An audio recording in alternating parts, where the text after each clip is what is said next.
Hello, and welcome to the Security Weekly News Special Holiday Vault Edition, and Happy New Year to all our viewers and listeners. We got a great show for you today with former Congressperson Jim Langevin, who is also the distinguished chair of the Cybersecurity and Emerging Technologies Institute at Rhode Island College. So stick around. This is a Security Weekly production for security professionals by security professionals. Please visit securityweekly.com/subscribe to subscribe to all the shows on our network. We interrupt our program to bring you this important message. It's the show that keeps you up to date on the latest security news twice a week. Your trusted source for accurate security information and expert analysis. It's time for the Security Weekly News. Well, welcome to the Security Weekly News Special Vault Edition. Happy New Year from the past. We were recording this before it was actually Happy New Year, so hopefully it was a Happy New Year for everybody. But welcome to another Vault episode, even though it's not really a vault since it was never really actually previously recorded. But, you know, if you went back in time and you told me, little old me, long ago, sitting at my uncle's Apple II with a cassette tape drive, that one day I'll be sitting here talking in front of the world to a former US Congressperson, I probably would have laughed.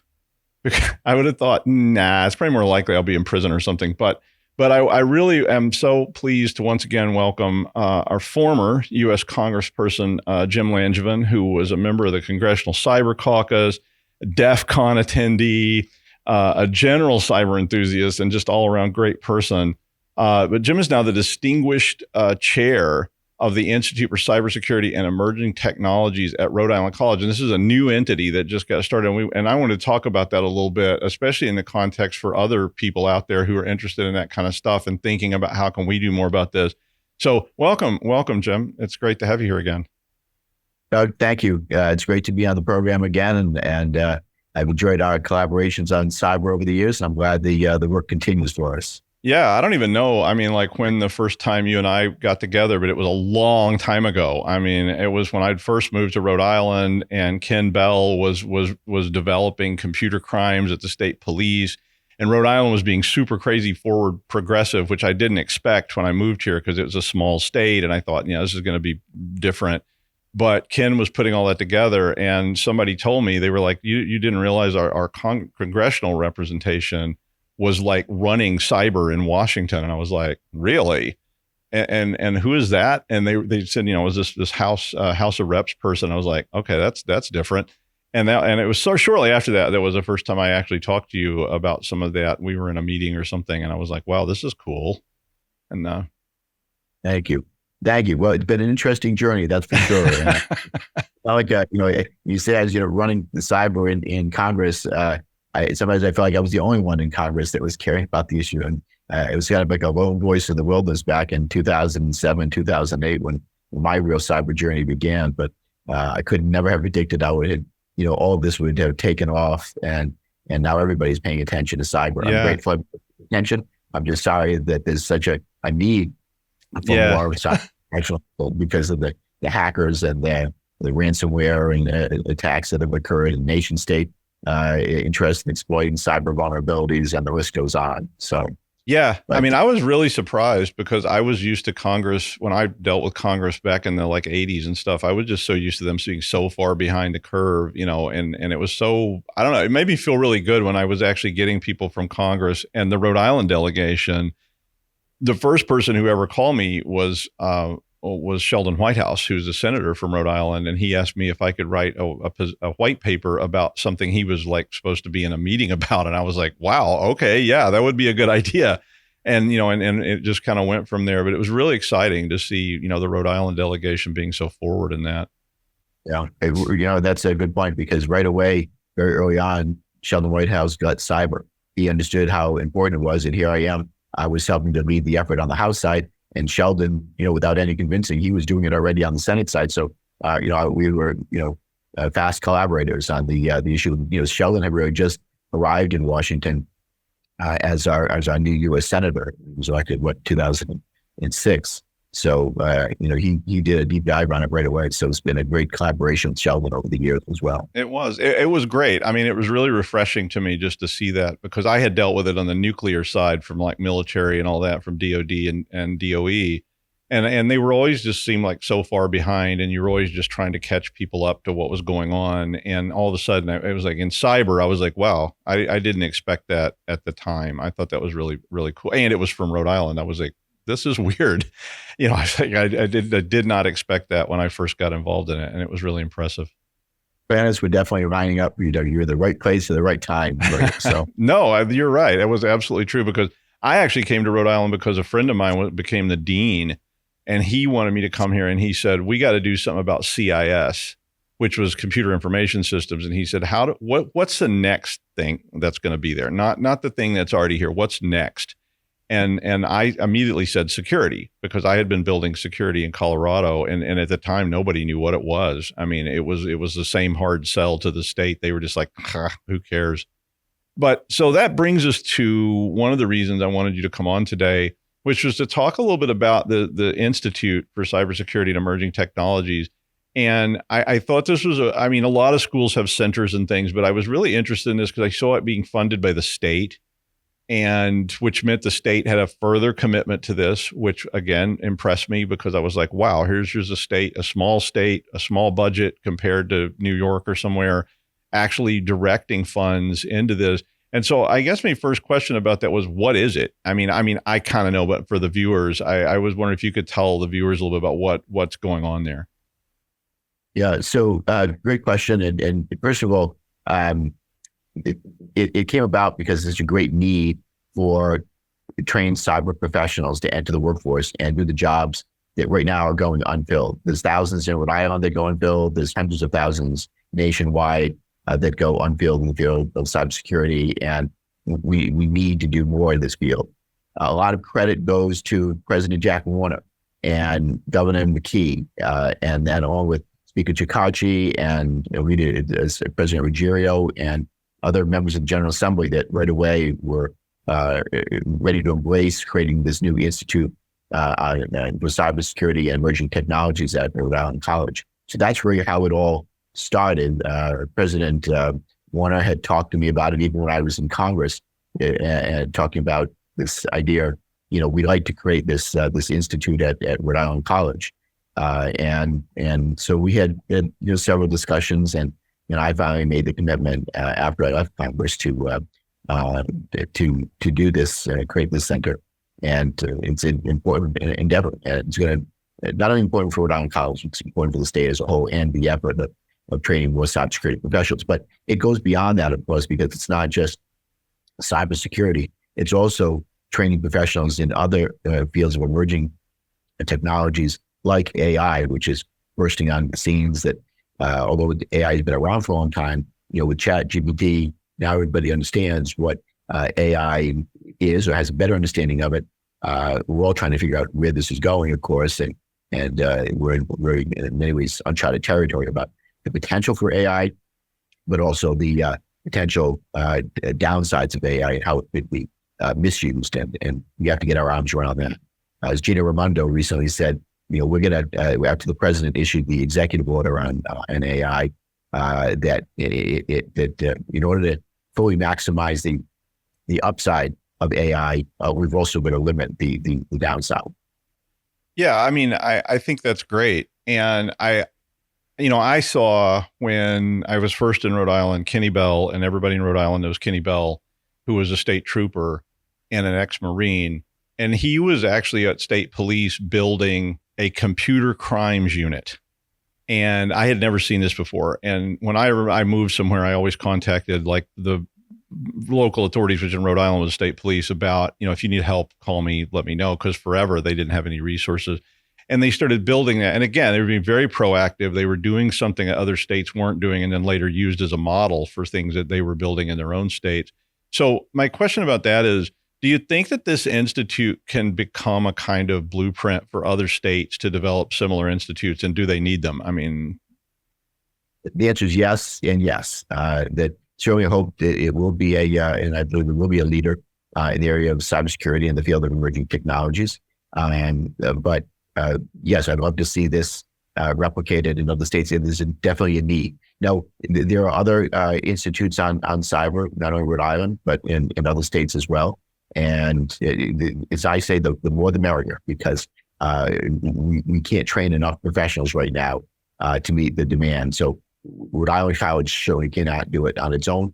We need more involvement with other academic institutions, which, by the way, is what I'm hoping that the institute at Rhode Island College will be also a convener and a collaborator with other cyber efforts at other academic institutions, along with business and government. And so we want to also act as not only in that leading role, but a convening role and a role that is very highly collaborative with others in this field, so that we're maximizing the effort to train professionals in all of these fields, but we're doing it in a collaborative way. That is my vision and my hope for this institute. Yeah, there were two big questions that I sort of put together when I first started thinking about talking to you about this, and they're sort of disparate, but they're the same thing. So I'll stick with the first one since you brought it up. Was how do we get? I mean, we've been trying this since the dawn of technology. There's always been this demand for people in those roles. Whether it was back in the 70s and 80s, there was huge demands for programmers. In the 90s and the 2000s, and we started seeing this demand for people who knew something about. I mean, we were seeing companies hire hackers. They were literally hiring. I mean, I was dealing with a company, and they were asking me, like, what do you think about hiring this guy who's a hacker? He's been in federal prison. He's had all these issues. And my initial response was, well, that sounds like a really bad idea. But the answer was there just weren't a lot of people in this field. So how far back in the education system do you think we need to be going to get a pipeline together? Because I got asked by a U.S. Senator, Hank Brown, who was a senator from Colorado a long time ago. He came to me one day, and there'd been this big story about there was something like 10,000 programming jobs in Denver that were unfilled. And he said, why can't we train up unemployed people to be programmers? And I said, well, it's not that simple. You can't just take somebody and say, well, yesterday you were working here, you got laid off. Let's make you a programmer. So how far back do we need to be going into the educational process, and what do we need to be doing there in order to stream these people into the right roles? So the answer is as early as possible. First of all, we need to do a better job in our education system of building in cybersecurity as a forethought rather than afterthought from the very beginning. So in our K through 12 education system, we need to do a better job of baking in cybersecurity. Beyond that, at early ages, and certainly junior high school level, get kids to think about a career path in cybersecurity, or maybe with one of these other emerging technology fields. And Rhode Island College, by the way, and as the other academic institutions, are already doing that. Going into the high schools and having seniors, for example, start taking college classes in their junior or senior year. So they're starting to earn college credits already, getting their foot in the door, so that when they graduate, if they want to now go into this field of, say, cybersecurity, they'll have college credits under their belt, and they're on their way to what hopefully will be a very successful academic program, but also a very successful career in the field of cybersecurity.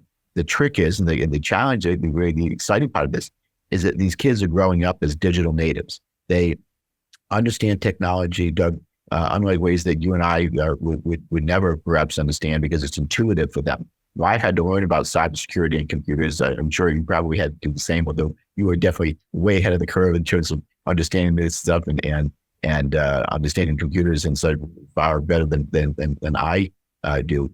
But you get my point that the kids are growing up as digital natives. We need to harness that natural ability and hopefully get them to think about a career in this field. Well, I certainly agree with all that. And I think there's certain traits that we have to identify in potential students, whether it's for AI or it's for cybersecurity or even just computer programming, because one of the things I've noticed in this field is that there are similar traits all the way across it, of people that are excited about technology or interested in learning things all the time. So we have to find ways to do that. Are there resources at your center that educators could reach out to from that, that K-12 secondary education system to get more information about how they can proceed? Yes. And so on a couple of fronts, again, we're already in some high schools already. We want to expand that program, but there are efforts underway, and we can share those so that hopefully for those high schools that want to collaborate with us, we can make that happen. But also, Rhode Island College is, of course, well known for its academic programs in education and training the educators of the next generation. And I'm hoping that we'll be able to build in cybersecurity into their training as well, so that when they're going out now into the classrooms and they're teaching, K through 12, that they're already steeped in this issue of cybersecurity, and it's incorporated into the academic programs at the elementary and secondary level. Yeah, and one of the things that concerned me a lot was there were two things actually that triggered this for me. One was when the state passed rules saying they had to have computer program or computer science in all their curriculums, but there was not a lot of money associated with that. So that was the first time I ever went to Rhode Island College in my whole life. There was a meeting there with all these educators who were like completely freaking out because they were being told, you need to teach computer science. And one of the people at the meeting was literally like an art teacher, and said, I don't have any background in this. What am I supposed to do? And the second part of that was Cyber Patriot. So Cyber Patriot, which is an Air Force Association program, was providing resources and challenges and things to schools. But when that started taking off, a lot of schools were asking for it, but they didn't have any resources. They didn't have any people. So I think even today, as you expand these roles, how do we make sure that we have people and services available to all those educators that want to do that? Right. And some of it will be perhaps certificate programs that we'll offer at and through the institute, and obviously with the college, and others. There are programs that we'll look to create. So we're going to be this is going to be an evolving process and program and at the institute, and I'm excited about the new pathways that we may not have planned for right now, but that we're going to grow into as time goes on. Well, that kind of brings me to another question about tactical situations that I think we have a great deal of struggle with. If I go to a giant corporation and just call it Corporation X, that's a Fortune 500 type company, they tend to have ramped up in this stuff. So they have people or they hire Mandiant or whatever. But when we get down into like mid-size, small business and startups, we don't see a lot of resources there, and they often don't have the personnel that have the expertise to go out and get grants, when there are federal grants or whatever. How do these centers, do you think that they have a role in trying to support some of those organizations? Yeah, I absolutely do. And in addition to getting the Institute NSA accredited, which is on my short list of things to do, and that's in process right now, eventually, obviously, we also need to create a cyber range. That's a near-term goal and need that the Institute will need to have, as well as a SOC. We want to get stand up a security operations center down the road where we are working more closely with cities and towns, small businesses, and nonprofits, so that we can lend some cyber expertise, and we are giving a real-world experience to our students, who are in their, say, junior and senior year, are really proficient and have done the path along the way and developed these great expertise in cybersecurity. We want to make sure they can put them into practice and get real-world hands-on experience. So internships, apprenticeships, but again, we're working right through the hopefully what will be a security operations center will be a goal of ours as well. Is that something where you could see like even high school students staffing some of those roles as interns, and or actually they may know more than some of the like industry people? Absolutely. And we, by the way, we went up to Bridgewater State University, and the state of Massachusetts has made a concerted effort behind cybersecurity, growing cyber talent. We met with their educators up there, their leadership team, and we look forward to collaborating with them. In some cases, we'll be replicating some of the successes they've already had, and as we create our own pathway in these fields as well. Yeah, I mean, for a long time, I've been this big advocate of, like you said, teaching people about technology and things as early as possible. And I think that's even more critical today than it was in the 1990s when I first started ranting about it. Because today, like you said, most of the kids today, you're seeing, I've had people contact me and say, my 5-year-old has an iPhone. Like last week, I had somebody call me and say, my 5-year-old's got an iPhone. What's this name drop thing that they just released? What do we need to do about it? It was just an individual. But I do think those kids need to start learning about both cyber hygiene and technology, not from I figured this out in my bedroom while I was fooling around wanting to play a video game, but from a perspective of how do you have responsible cyber hygiene and things like that. Are there things that you think that people should be focusing on with these younger students to get them away from, I know how to do this, but I don't really know the implications of it? Yeah, and that goes to the heart of teaching cybersecurity and good cyber hygiene, practicing good cyber hygiene from the earliest ages. The Israelis are great at this, by the way, and it's deep within their education system. We need to make sure that happens here. We want kids to be safe online. We also want them to understand that just doing the basics will go a long way, and that message really needs to resonate with everyone, both kids and adults alike. That a lot of times there's a high percentage of cyber attacks and cyber intrusions can be prevented if you do the basics, having strong passwords, and making sure that you have operating the most up-to-date software. Don't put those software updates off. You need to do them as soon as possible. And turning on things like two-factor authentication. Those are major steps that can be taken. These small steps, but collectively go a long way toward preventing cyber intrusions or cyber attacks from happening in the first place. You think about new software that with patches that comes out, it's closing vulnerable doors and windows that have been identified that hackers can or already have exploited. And we want to try to keep people safe, but we need people to do their part as well. Yeah, I mean, it's really tough because there's information coming out every hour or every minute from sophisticated organizations like Microsoft and Cisco and Google and Mandiant and CISA and all these other groups. But getting that information from that sort of high level, complex technical stuff down to average citizens and students is tough. We've talked about that for years and years, and I've talked about it with you before, and I've talked about it with many other people about how do we get from a release from, the NSA that this is a huge risk and put that in context that people can actually understand. I mean, it's easy for me to talk about some elaborate thing, but it's really tough to get that from, here's what the NSA said. How do we get that to, citizens, just my parents or somebody's kid or whatever? Yeah.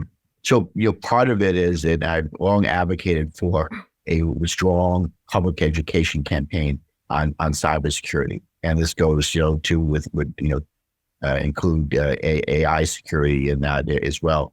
We have not done an adequate job as a nation having this robust cyber hygiene awareness campaign that should have been embarked on a long time ago. Think of a Smokey the Bear campaign. We all grew up with that, right? Only you can prevent forest fires. Well, we need a similar Smokey the Bear campaign type effort at a national level. Really, supported by at the presidential level on down, and having it is going to be ongoing. It can't just be a one and done. The country needs to put resources behind it, but it will go a long way to keeping all of us safe, our kids safe, keeping our network safe.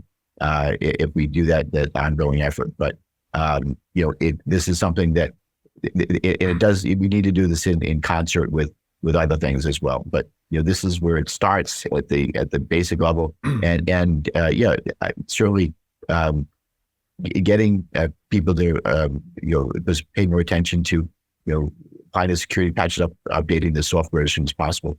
All those things are very important. Yeah, I think your center idea with a state-funded center idea that can assist people in some of those things is a great place to start with some of that, because if you have a trusted resource, people trust REMA. That's the Rhode Island Emergency Management. If REMA says there's a storm coming, people tend to listen, and they tend. Not everybody, but most people do. So I think having things like that in states that are trusted, that are known, would be a great resource because like I say, people are calling, I'll get somebody call me and say, oh, I saw you speak at this thing 2 years ago. Could you give me some guidance on this? And it's like, wow, this is scary. Yeah. So, you jogged my memory of something else that I wanted to mention is that, there's this big shift right now toward, we clearly have a situation in our culture and our society right now in the tech world to be first to market versus secure to market. We need to focus more on building secure by design. That's something the administration has called for. The new national cyber strategy, it mentions that. Chris Inglis, who I know well, was our first national cyber director. That was the office that I created within the executive office of the president, with my colleagues on the Solarium Commission. Chris Inglis, one of our commissioners, former deputy director of NSA, was the first national cyber director, and in the cyber strategy that he created and published just as he was leaving the post after more than a year, said that we need to shift the burden from those who are least capable to those that are most capable in terms of preventing cyber attacks and building a secure and robust cyber ecosystem. So that's what we hope to do at the Institute, by the way, is really teach secure by design from the beginning, so that whether you're coding or whether you're going to the field of cybersecurity, that we're building and secure by design.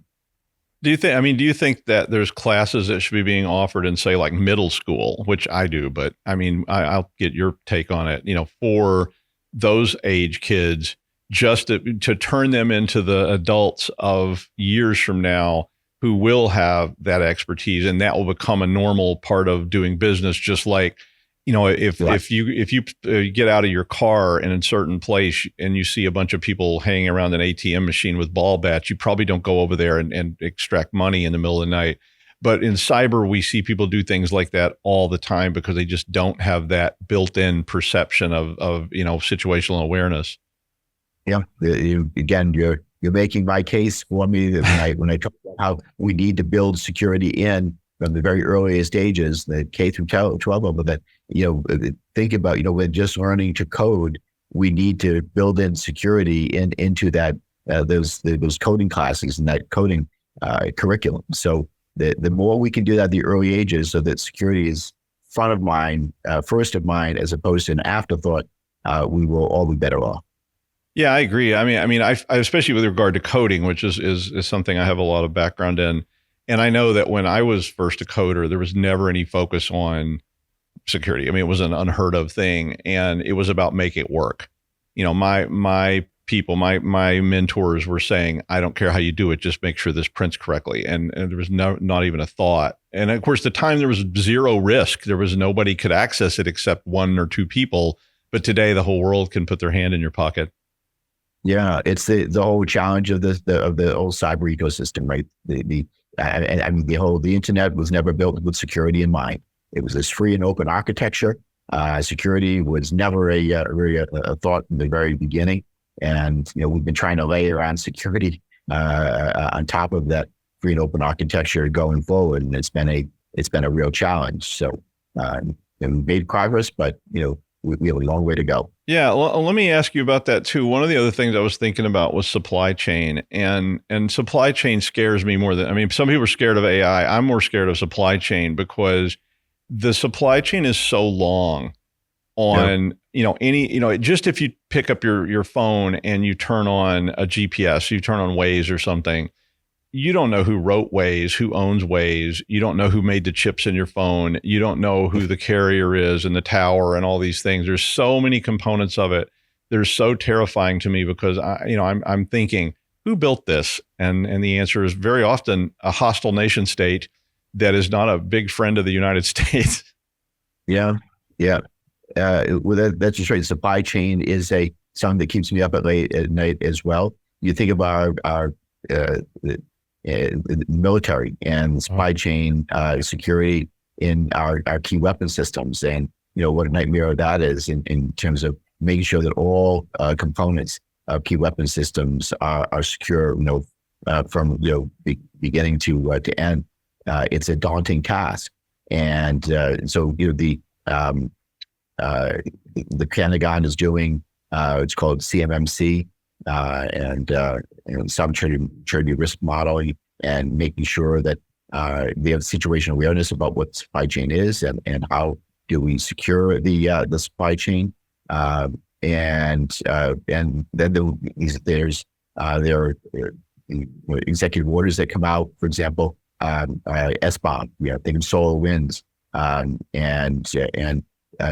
not knowing what's in our software. Now, when software is sold to the federal government, companies are going to have to provide the software bill of materials so that we have an ingredients list and you understand where there might be cyber vulnerabilities, so you can know what software you're running, where the vulnerabilities are, and how to fix it if need be.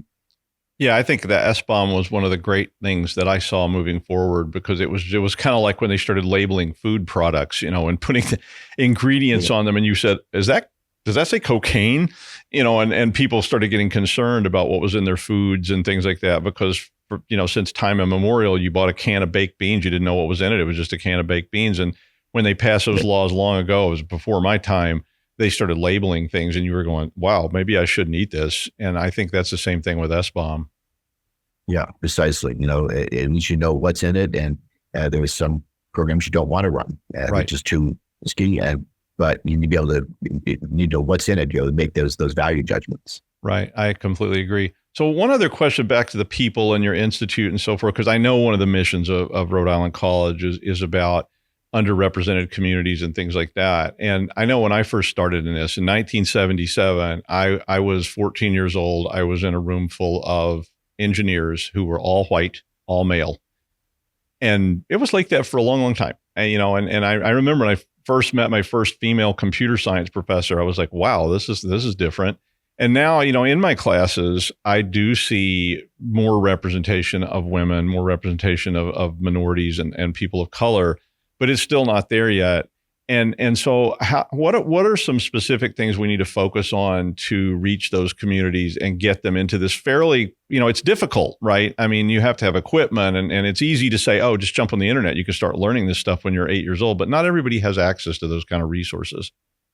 Right. And resourcing is a big issue, but reaching out and making sure we're being inclusive is critically important for future success. And we can't leave anyone behind because we need all talent at the table. And so certainly reaching out to underserved communities is a part of our vision, our goal, making sure that those who have not had these opportunities before will be included and be afforded the opportunity to make sure they can study in a great, a robust academic program and curriculum and get a meaningful degree so that when they graduate, they're going to be entering a good paying job. We're going to put them on a career path that is going to allow for a successful career going forward and filling a vital need in our state or throughout the country.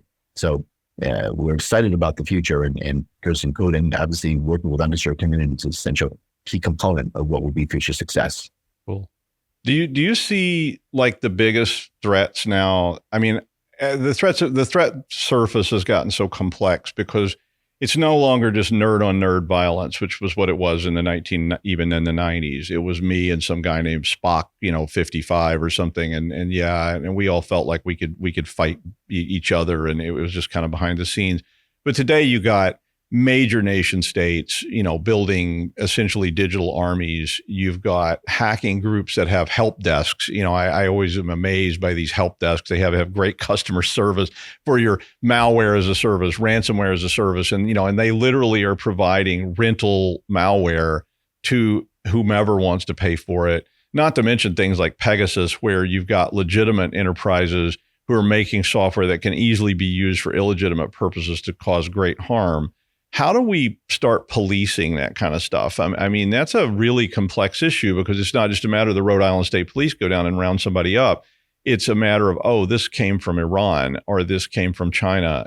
Where do we need to be going as states, I think, on that? Well, it is a vast tax base, right? And you've got some very, highly capable bad actors out there. And, you've identified some of them, because, we can't expect people to, the state or municipalities, like small businesses to defend against a nation state attack. They're never going to be able to defend against something like that. And obviously the most capable actors are entities, countries like Russia, China, Iran, and North Korea. And they do plenty of bad acting. But what's also worrisome is the cyber criminal groups that are out there that ostensibly operate with impunity. The host nation, looks the other way.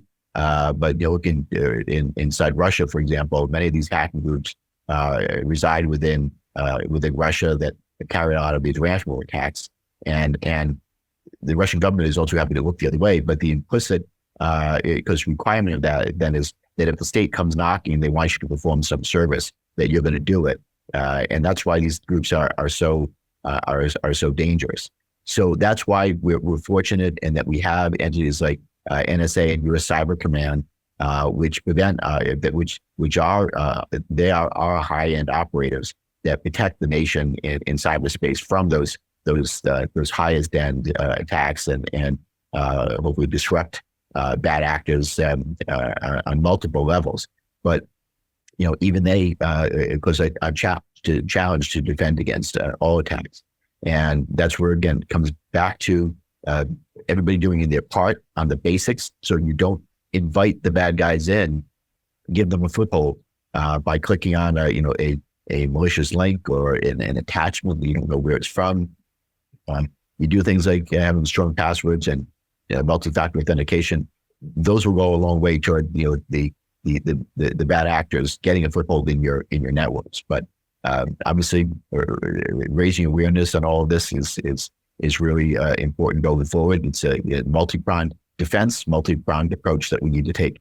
And at the Institute, that is our hope, to make sure that we're doing our part to educate the next generation of cyber defenders, cyber professionals, and in AI. That's another thing that worries me a great deal, is that AI will definitely greatly complicate cybersecurity going forward in cyber defense, because our enemies and adversaries like us are using AI, and even the creators of AI, unsure where this is going.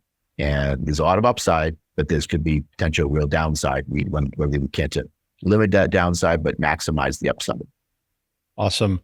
Well, I did want to thank you so much for agreeing to come on. They threatened to go for 2 or 3 hours with the crew because I knew that I could talk to you all day about all this stuff, and that you are very knowledgeable. Jim Langevin, former congressperson, and is the distinguished chair of the Cybersecurity and Emerging Technologies Institute at the Rhode Island College is that in Providence? It is in Providence, right? Right. That's in Providence. So in Providence, Rhode Island. Borders Providence and North Providence. Providence and North Providence. Yeah, I know where it is. I've been there many times. I just wanted to, I wasn't, sometimes in Rhode Island it gets a little confusing. It's like, is this Cranston or Warwick? And there's all these things run together. Well, thank you so much for coming on, Jim. It was a delight as ever. And anytime, of course, you want to come back, please let me know, and we'll be happy to have you on. I'll probably have you on for some more of these Vault episodes as we do them going forward in the new year. For all our viewers and listeners out there, Happy New Year. I hope that 2024 will be good to you and that you had a great holiday season, because now it's back to work, even though when we're recording this, we haven't got there yet. So anyway, but thank you, Jim. Thank you, Doug. It's great to be with you, and I look forward to continue discussions and collaborations with you. Awesome, sir. Thank you so much, and we'll see you next time on the Security Weekly News. Happy New Year.